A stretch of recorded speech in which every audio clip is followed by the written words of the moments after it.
You are standing in the Stone Age with a weapon in your hand, and it is not a shiny sword, it is not a dramatic battle axe. It is not something a movie hero would lift toward the sky while music explodes behind him. It is a sharpened stick. Congratulations, you have unlocked humanity's first premium combat upgrade. For most of human history, weapons were not made to look cool, they were made because dinner ran away. Predators had teeth, and other humans occasionally made the bold decision to become a problem. Ancient weapons were ugly, practical, strange, and sometimes so simple that a modern person would look at them and say, "That's it." Then the ancient person would quietly explain that, yes, that is it. And also, it can go through your ribs. The first weird truth is this: a weapon does not need to be complicated to be terrifying. A straight wooden spear may look like a stick with ambition,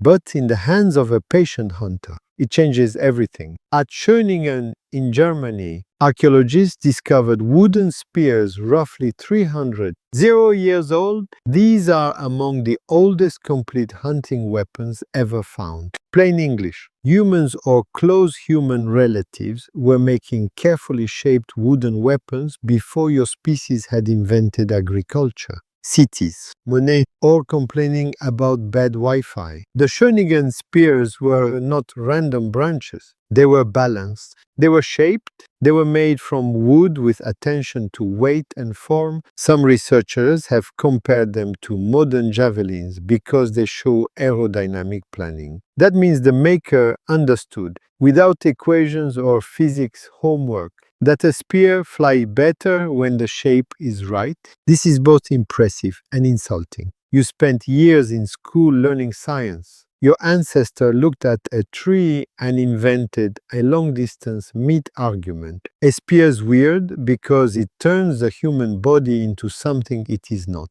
Humans are not fast like horses. They do not have claws like lions. They do not have jaws like wolves. A naked human in a wrestling match with a large animal is basically a motivational poster for bad decisions. But give that human a spear, and suddenly distance becomes power. The animal has teeth over there. You have a pointy problem over here. That gap matters. But not all spears were thrown. Some were thrust. Some were held in groups. Some may have been used to finish wounded animals, defend against predators, or make another human reconsider their attitude. And here is the troll part. Your first serious weapon was not metal. It was not fancy. It was a stick that had been through character development. Then came stone points. Stone tools are often described as primitive, which is unfair. Primitive makes them sound like the ancient version of a broken spoon. But making a stone point requires planning, skill, and controlled violence against a rock. You strike stone at the right angle. You remove flakes. You shape an edge. You avoid turning your future spear tip into expensive gravel. At sites across Africa and Eurasia, archaeologists have found stone points that may have been attached to wooden shafts. This is called hafting. Plain English, putting a sharp thing onto a handle so it becomes more useful, more dangerous. Hafting is a huge step. A stone flake can cut. A wooden shaft can reach. But combine them with glue, bindings, and patience. And now you have a composite weapon. Composite means made from multiple parts. It is the ancient version of assembling a device, except the device screams. Please do not stand in front of me at Sibudu Cave in South Africa. Researchers such as Lynn Wadley found evidence of complex compound adhesives used by Middle Stone Age people. These adhesives could include plant gum, ochre, and other materials. Plain English. Ancient humans were making glue recipes, not for arts and crafts, for weapons. Imagine being the first person to realize that a sharp stone plus a stick plus sticky plant goo equals a serious upgrade. That person deserves credit. Also distance, lots of distance. Ochre, the red mineral pigment often used for color and symbolism, may also have helped improve adhesive performance in some ancient glue mixtures. That means the same material that could decorate bodies or objects might also help hold a weapon together. Ancient people were not separating art supplies and danger supplies into different boxes. One red powder could say, "I'm beautiful." And also, "I keep the spear tip attached." Very versatile, very suspicious. Now, if you want a truly weird weapon, look at the Atlatl. An Atlatl is a spear thrower. Plain English, a lever that helps you throw a dart or spear farther and harder than your arm alone can. It looks simple. It often looks like a stick holding another stick. That sounds ridiculous until you understand the physics. Your arm's already a lever. An Atlatl makes that lever longer. A longer lever can create more speed at the tip.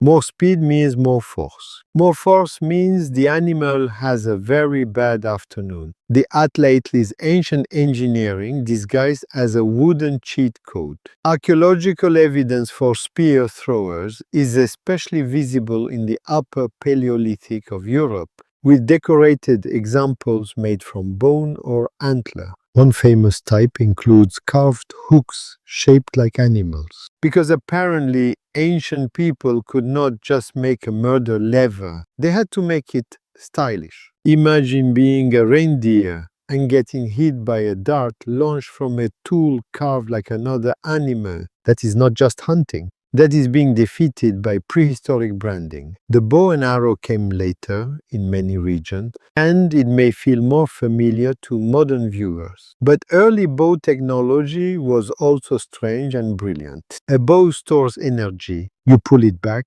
the wood bends, the string holds tension. When released, that stored energy launches an arrow. Plain English, the bow lets your muscles charge a stick like a battery and then send bad news through the air. The oldest widely accepted bow and arrow evidence varies by region, but small stone points from places such as Sibudu Cave have been interpreted by researchers, including Marly's Lombard, as possible early arrowheads. In Europe, the Holmegard bows from Denmark, around 90 years old, show how sophisticated early wooden bow design could be. These were not toys, they were carefully shaped tools. A bow is weird because it makes a fragile-looking object deadly. A thin wooden arc, a string, a tiny arrow. Nothing about it screams "fear me" until it quietly changes the rules of distance. Now you can hunt smaller animals more efficiently. Now you can strike from farther away. Now you can miss, which humans have also been doing for thousands of years. Do not worry, missing is ancient. Your bad aim has ancestors. Then there were traps. Traps are weapons with patience. A spear requires you to be there. A trap says, "I will handle this while you are busy making other questionable choices." Pitfalls, snares, nets, deadfalls, fish traps, and drive systems allowed humans to turn landscapes into tools. A snare is a loop that catches an animal. A deadfall is a heavy object arranged to fall. A fish weir is a barrier that guides fish into a place where escape becomes a scheduling issue. Traps are weird because they show that humans did not only fight animals directly, they edited the environment. They asked, what if the ground itself became my co-worker? That is a very human thought. Lazy, maybe, brilliant, absolutely. At places across the world, ancient hunters used drive lanes and natural features to guide animals into vulnerable positions. In the Near East, large stone hunting structures, sometimes called desert kites, were used to funnel gazelles and other animals. Some are thousands of years old. From above, they look like giant stone shapes spread across the landscape. Plain English, humans built enormous outdoor animal funnels. A gazelle walking into one of these systems was not just unlucky. It had accidentally entered ancient project management. The weapon was not a spear, the weapon was the plan. And the plan was huge. Another strange category is the bola. A bola is made of weights connected by cords. You throw it so the cords wrap around an animal's legs. Plain English. It is a flying tripwire with attitude. Bolas are known ethnographically from places such as South America. And archaeological stone balls have been discussed as possible bola weights in some ancient contexts. Though not every stone ball is automatically a bola. That caution matters. Archaeology is not round rock equals Batman gadget. But the idea itself is brilliant. You do not need to pierce the animal. You stop its movement. For fast animals, movement is life. Take away the legs, and the whole strategy collapses. The bola is funny because it does not look like a weapon in the heroic sense. It looks like something a bored child invented and then accidentally became dangerous. A weighted cord spinning through the air is not glamorous. It is rude physics. Then there are clubs. Clubs may be one of the most basic weapons in human history. A club is simple. A heavy object extends the arm and concentrates force. Plain English, your fist, but upgraded by a tree. In many parts of the world, clubs, batons, and throwing sticks were used for hunting and fighting. The famous boomerang is a type of throwing stick associated especially with Aboriginal Australians. Though not all throwing sticks return, that is important. The returning boomerang is famous because it is dramatic. But many hunting boomerangs were designed to fly straight and hit hard. A returning boomerang is fun. A non-returning hunting stick is a wooden argument that does not come back because it is busy ruining someone's day. Australian Aboriginal throwing sticks show how carefully shaped wood can become aerodynamic.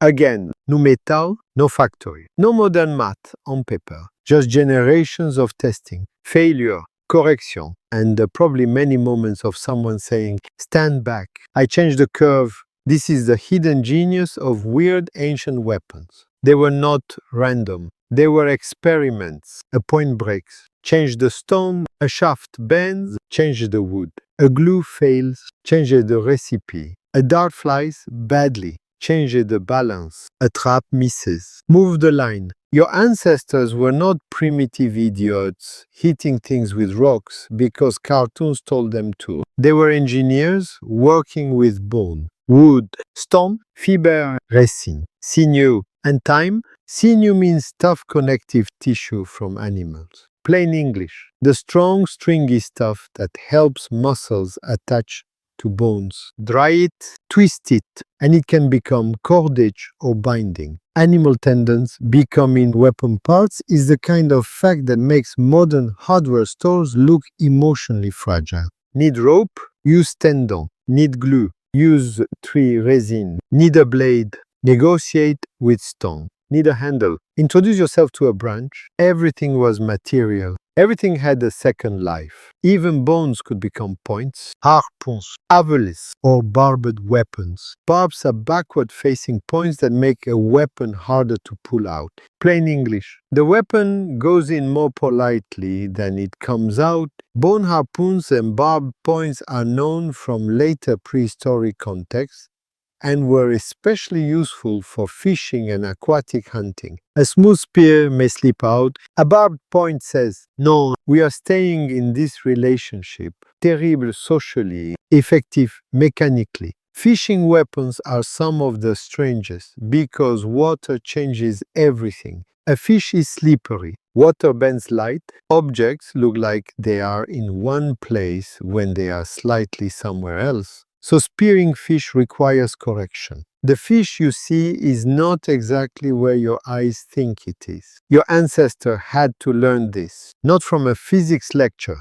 from missing dinner repeatedly. Eventually, people made fish hooks, nets, harpoons, traps, and barbed points. Each one solved a specific problem. The hook says, bite this mistake. The net says, swim into this wall. The harpoon says, I understand your slippery lifestyle and reject it. The trap says, take your time. I already planned your route. Weapons were not only for killing large animals. There were for birds, fish, rabbits, seal, deer, enemies, predators, and sometimes very annoying creatures that kept stealing food. A weapon is really a relationship between a human problem and a material solution. And ancient humans had many problems. Too close, too fast, too slippery, too dangerous, too high, too hidden, too armored, too likely to bite. Each weird weapon answered one of those problems. But here is the counterintuitive twist. The weirdest weapon ancient humans used was not the spear, the bow, the Atlatl, the bola, the trap, or the barbed harpoon. It was cooperation. Yeah, that sounds like something written on a school poster with a smiling sun. But in deep prehistory, cooperation was deadly serious. One person with a spear is dangerous. 10 people with spears, a plan, fear, knowledge of animal movement, and a grandmother who knows where everyone should stand. That is terrifying. Humans became powerful because they could coordinate, they could surround, they could drive animals, they could share information, they could teach children, they could copy good designs and improve bad ones. They could turn one clever idea into a tradition. Michael Tomasello, a researcher of human cognition, has argued that shared intentionality, the ability to share goals and coordinate attention with others, is central to what makes humans unusual. Plain English. Humans are very good at knowing that you and I are doing this thing together. That ability turns tools into systems. A spear is useful. A group using spears together is a strategy. A trap is clever. A group building traps across a landscape is engineering. A bow is powerful. A culture teaching bow making for generations is technology with memory. So when you imagine weird ancient weapons, do not picture only objects. Picture minds working together. Picture someone testing a stone point, someone else improving the glue, someone noticing which wood flexes best, someone teaching a child how not to stand in front of the Atlatl. Very important lesson. Probably learned dramatically. Now reconstruct a hunt. You are not alone. The morning is cold. The ground is hard. You carry a wooden spear with a stone point bound on by sinew and resin. It is not shiny.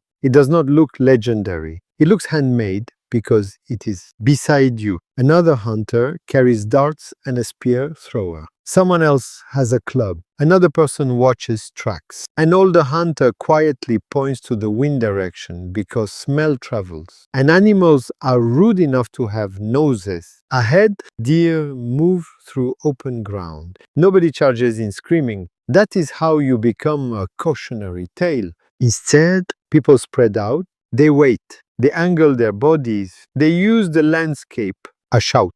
Movement. The animals turn. One dart flies. A spear follows. Maybe it hits. Maybe it misses. And everyone pretends not to judge the thrower. A deer stumbles. The group closes in. The weapon is not one object. It is the spear, the thrower, the plan, the timing, the landscape, and the shared hunger that brought everyone here. Later, by firelight, someone repairs a broken point. Someone scrapes a shaft smooth. Someone warms resin. Someone wraps sinew tight. A child watches. The child learns that a weapon is not just made, it is maintained. It is remembered. It is improved. That is why these strange weapons matter. They show you that ancient humans were not waiting around for metal to become smart. They were already smart.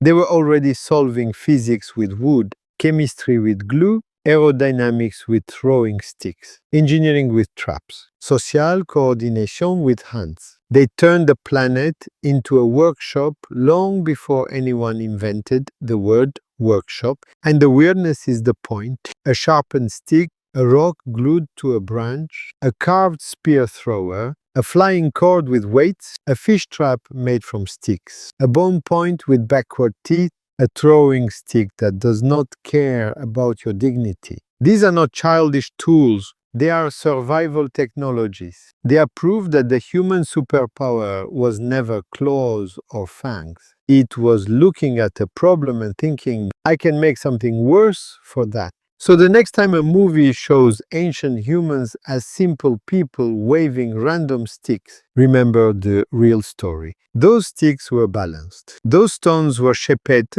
Those glues were mixed. Those traps were planned. Those hands were coordinated. And somewhere in the deep past, someone picked up a branch, sharpened the end, tested the weight, and quietly gave humanity its first terrifying upgrade. You are standing in the Stone Age with a weapon in your hand. And now you understand. It was never just a stick.